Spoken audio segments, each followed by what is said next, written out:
मोदी की गारंटी जम्मू कश्मीर में पहुंची है? बिल्कुल आ गई है। गोल्डन कार्ड हमें मिल गए हैं, डेवलपमेंट हो गई। और आज जिस लाल चौक में मैं खड़ी हूँ, तो अगर 370 ख़त्म होने से पहले 2019 से पहले ऐसे खड़ी नहीं मैं होती, मुझे खौफ होता, मैं आपके माइक के सामने नहीं आती।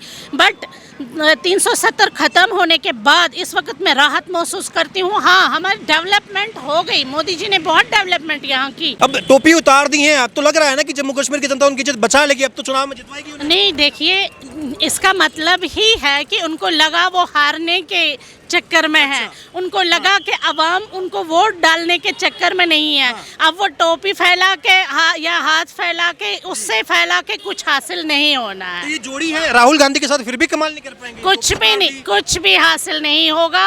ये मेरी आपसे चेतावनी है, कुछ हासिल नहीं होगा। तो जो हमारा यूथ फ्यूचर है हमारा, उनको समझ में आ गया। नेशनल कॉन्फ्रेंस ने यहाँ इतने सालों हमें क्या दिया?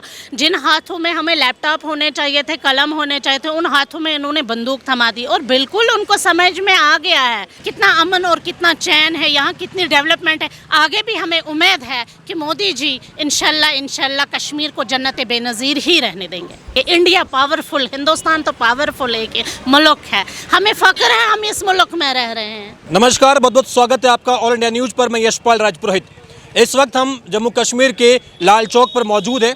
आपको बता दें, ठीक 10 साल बाद जम्मू कश्मीर में जमहूरियत की मिसाल पेश की जा रही है, यानी कि लोकतांत्रिक माहौल में जम्मू कश्मीर में विधानसभा के चुनाव होने जा रहे हैं। और इस चुनावी कड़ी में हम जम्मू कश्मीर की लगातार यात्रा भी कर रहे हैं और जम्मू कश्मीर के आवाम से आपको रूबरू भी करवा रहे हैं। आपको बता दें कि इस वक्त लाल चौक में चहलकदमी है, लोग यहाँ पर लगातार जम्मू कश्मीर घूमने भी आते हैं, पर्यटकों की यहाँ पर आवाजाही भी है। और जम्मू कश्मीर का माहौल और यहाँ का डेवलपमेंट देख के अब लग रहा है कि जम्मू कश्मीर की सूरत धीरे धीरे अब बदलती जा रही है। हमारे साथ मैम मौजूद हैं। जब हम जम्मू कश्मीर की बात करते हैं मैम, तो हम देखते हैं कि यहाँ एक दौर था जब खौफ की बात होती थी, जब बात होती थी कि जम्मू कश्मीर जाने से पहले एक डर का माहौल था जहन में। लेकिन अभी धीरे धीरे वो तमाम चीज़ें कम हो रही हैं। क्या आपको लग रहा है कि 10 साल बाद जम्मू कश्मीर में जमहूरियत की मिसाल पेश की जा रही है? हाँ जी, बिल्कुल लग रहा है। जब से ये 370 हमारा ख़त्म हो गया है 5 अगस्त 2019 को, तब से हमने यहाँ आराम पाया, तब से यहाँ डेवलपमेंट भी हुई, तब से यहाँ पीस भी आया, तब से यहाँ कोई स्टोन फिल्टर आपको दिखने को नहीं मिलेगा। बिल्कुल। जब हम बात करते हैं 5 अगस्त 2019 की बात करते हैं, कुछ लोग इसे कहते हैं कि ये एक काला धब्बा है। कुछ लोग ये कह रहे थे कि इसे हटाया गया है तो अब कश्मीर की कश्मीरियत पर खतरा मंडरा गया है। फारूक अब्दुल्ला साहब कहते हैं कि हमारा हक छीन लिया गया है, जम्मू कश्मीर का हक छीन लिया गया है नरेंद्र मोदी ने और दिल्ली की सरकार ने 370 और 35A को हटा करके। वो किसको उसका हक मिलता था? यहाँ मुझे बताइए ना, मैं एक फीमेल होने के नाते, एक लेडी होने के नाते, हम लेडीज़ों को यहाँ हक नहीं दिया जाता था 370 में। अगर किसी महिला की शादी बाहर होती थी, जम्मू कश्मीर से बाहर होती थी, तो उसको अपना हक नहीं देते थे, उसको अपना हक महरूम, वो अपने हक से महरूम रहती थी, उसको अपना हिस्सा नहीं मिलता था। तो फारूक साहब इतने सालों से सियासत करके आए हैं, वही यही 370 के लिए वो सियासत करते आए हैं। अच्छा, 370 की उनकी जो सियासत है, आप ये कह रहे हैं कि वो 370 के इर्द गिर्द घूमी है।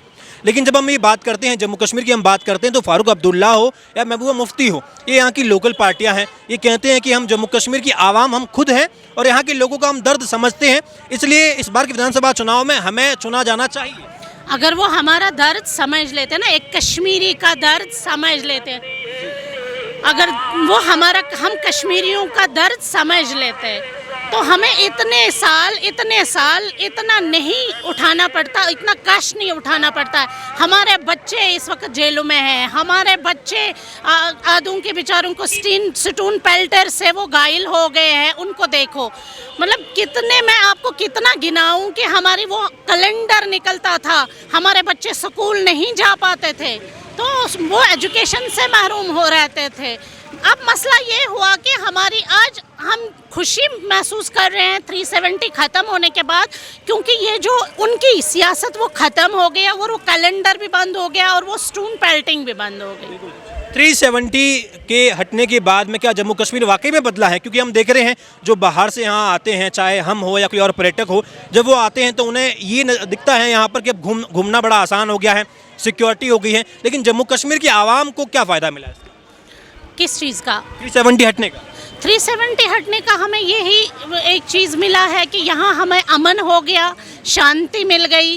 कोई स्टून पेल्टर यहाँ दिखने को, मैंने पहले भी आपको बोला, कोई स्टून पेल्टर, क्योंकि हम परेशान होते थे जब हमारे बच्चे घरों में बैठते थे।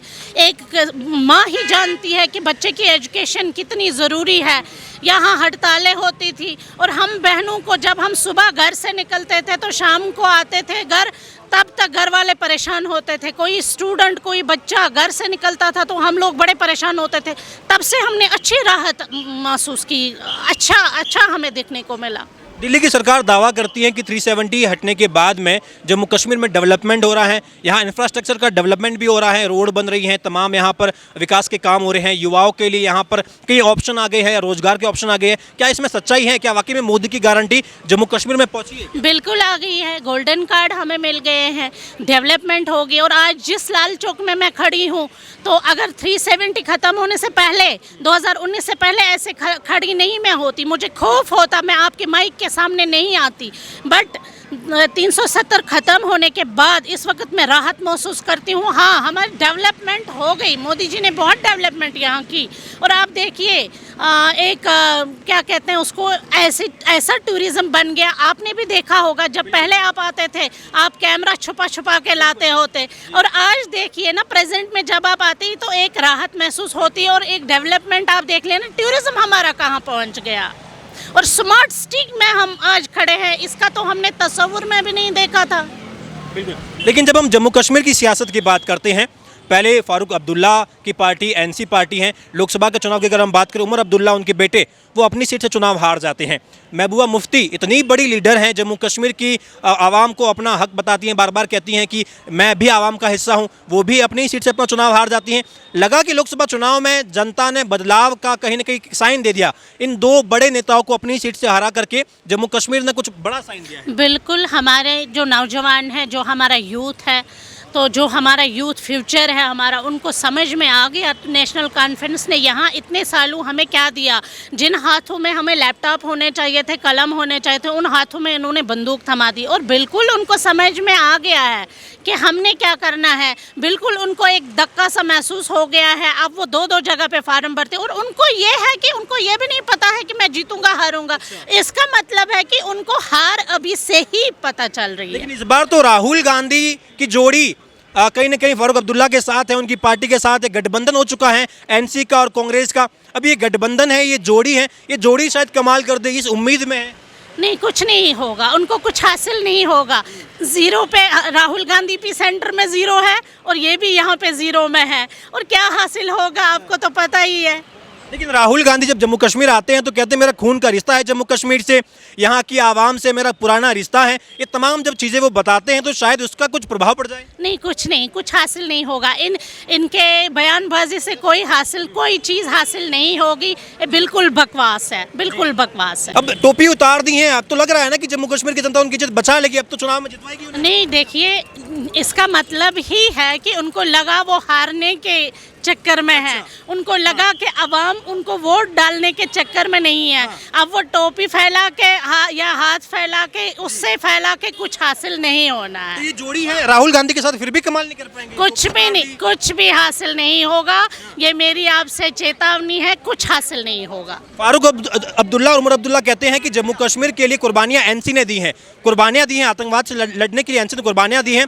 अमित शाह भ्रम फैला रहे हैं, नरेंद्र मोदी भ्रम फैला रहे हैं, जम्मू कश्मीर को बांट रहे हैं, खत्म कर रहे हैं। कौन सी कुर्बानियां दी, मुझे ये बताइए। एक आम आदमी का बच्चा मर गया और उन्होंने, वो कहते हैं कुर्बानियां दी, वो तो अंडर सिक्योरिटी होते थे खुद।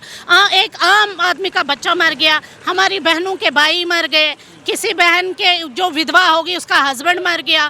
क्या हासिल हुआ? एक आवाम मर रही थी। ये तो नहीं, ये तो आराम से बैठे थे, ये फॉरेन जाते थे, आराम से वहीं बैठते थे।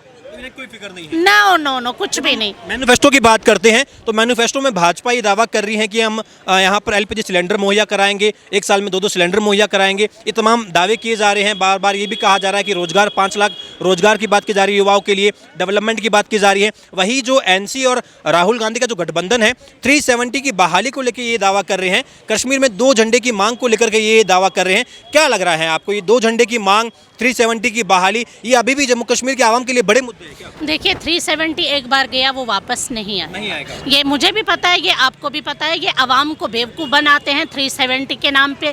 ये पहले भी इनको 370 के नाम पे बेवकूफ़ बनाते रहे और आज भी बनाएंगे, बट आज आवाम मानने के चक्कर में नहीं है। आवाम को पता है 370 गया तो गया, ये वापस नहीं आएगा। रही बात हमें डेवलपमेंट यहाँ मिलेगी, अभी भी हमें मोदी सरकार पे यकीन है। और आज तक जब से 2014 से मोदी जी आए हैं तब से आपने देखा, या 2019 में से देखा यहाँ कितना अमन और कितना चैन है, यहाँ कितनी डेवलपमेंट है। आगे भी हमें उम्मीद है कि मोदी जी इंशाल्लाह कश्मीर को जन्नत बेनज़ीर ही रहने देंगे। महिलाओं की भागीदारी पर जो सरकार है, बीजेपी सरकार है, वो यहाँ पर कितना काम कर रही है? लग रहा है कि महिलाओं को उनका सम्मान मिल रहा है, उनके लिए यहाँ पर बीजेपी गवर्नमेंट? बिल्कुल लग रहा है, बिल्कुल लग रहा है। मेरी जो बहनें जिनको यहाँ हक नहीं मिलता था 370 में, तो वो आज काम करेंगे बीजेपी के लिए, ज़रूर करेंगे, क्योंकि उनको पता है मोदी जी ने हमें गोल्डन कार्ड दिए, मोदी जी ने हमने विडो फंड्स दे दिया, मोदी जी ने बहनों का बड़ा, इन्होंने 33 रिजर्वेशन हमें दिलाई, और इससे बढ़कर हमें और क्या चाहिए। बिल्कुल। पाकिस्तान से ट्रेड व्यापार हो, चाहे बार बार ये बात हो कि POJ जो कि अमित शाह जी दावा करते कि हम लेके रहेंगे, और एक तरफ फारूक अब्दुल्ला कहते हैं कि पाकिस्तान से ट्रेड व्यापार करो, पाकिस्तान से बिजनेस करो, दोनों में से जम्मू कश्मीर की जनता किनके साथ है? जो POJ लेने की बात कर रहे हैं या जो पाकिस्तान से व्यापार करने की? किस लिए हमें चाहिए पाकिस्तान से व्यापार, मुझे ये बताइए, किस लिए चाहिए? जिन लोगों ने हमारे स्टेट को ख़त्म कर दिया, जिन्होंने खोखला बना दिया इस स्टेट को, तो उनके साथ हम करेंगे ट्रेड, ये सवाल ही नहीं है, वो तो सवाल ही नहीं। पाकिस्तान तो, उनकी तो स्थिति वहाँ ख़राब है, वो हमारे साथ क्या इस वक्त ये करेंगे? इंडिया पावरफुल, हिंदुस्तान तो पावरफुल एक मुल्क है, हमें फ़ख्र है हम इस मुल्क में रह रहे हैं। बिल्कुल। तो देखिए, ये लाल चौक से जम्मू कश्मीर की जनता की आवाज़, एक बुलंद आवाज़ है जो आज ये कह रही है कि जम्मू कश्मीर अब धीरे धीरे बदल रहा है, और जम्मू कश्मीर में इस बदलती सूरत में कहीं न कहीं अब यहाँ बाहर आने वाली है।